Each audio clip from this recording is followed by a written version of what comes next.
you can see the pitch tubes, all the abundant pitch tubes on here. And so we have pitch tubes on Ponderosa, and then if we look behind you, we have another Ponderosa, and if we look up the trunk, we can see all the bark removed there. We still have green needles, but they're starting to look chlorotic. And then in the background we have Ponderosa that has red needles. And so what we're looking at is bark beetle activity. So we know that we have bark beetles active in here, and then the question is, why are these trees being attacked? Because Ponderosa is typically fairly resistant to mountain pine beetle. So if we look at this tree, this is a Ponderosa. It's in the root rot pocket that we've been walking around in for the last few minutes.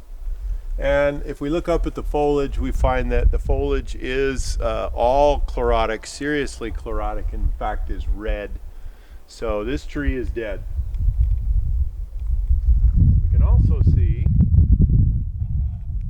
pitch tubes, but these pitch tubes are inconspicuous. So we see yellow blobs of pitch scattered on the bark here, but they're not big, well-formed pitch tubes. So you're probably thinking bark beetles. That's a good direction to go, but which bark beetle? So we know the host is Ponderosa. Now we need to take a look at the gallery. So we take a piece of bark off here, and what we find when we get the bark off is that there is not a nice, distinct pattern, such as a J shape or a line, horizontal line, but we find the wandering strands of gallery or pathways made by the beetle through here. And we can see the impression of those on the tree as well. So sort of the reverse image, which is basically the frass, the boring dust, stuck to the outer layer of the xylem. And unlike the engraver beetle that we just looked at, if we rub on these, we find that there is no deep etching into the wood. Okay, so there's our clues. A Ponderosa host, yellowish pitch tubes that are small to inconspicuous, and a wandering serpentine or spaghetti-like gallery pattern.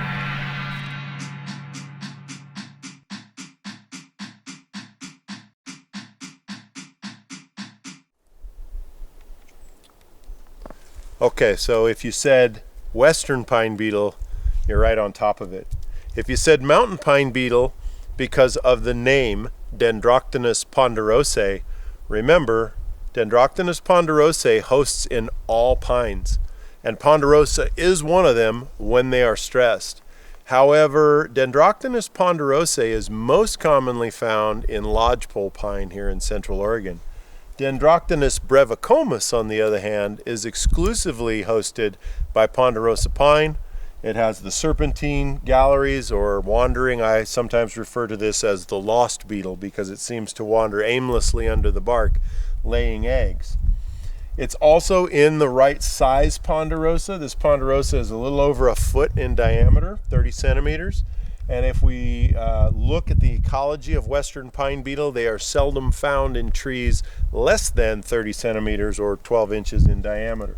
So western pine beetle, and is that why this tree died? Probably not. This is what we call the proximate cause of death, but not the ultimate cause of death. The ultimate cause would be stress brought on by the armillaria root disease, which this tree undoubtedly has, as it is right on the fringes of this root rot pocket.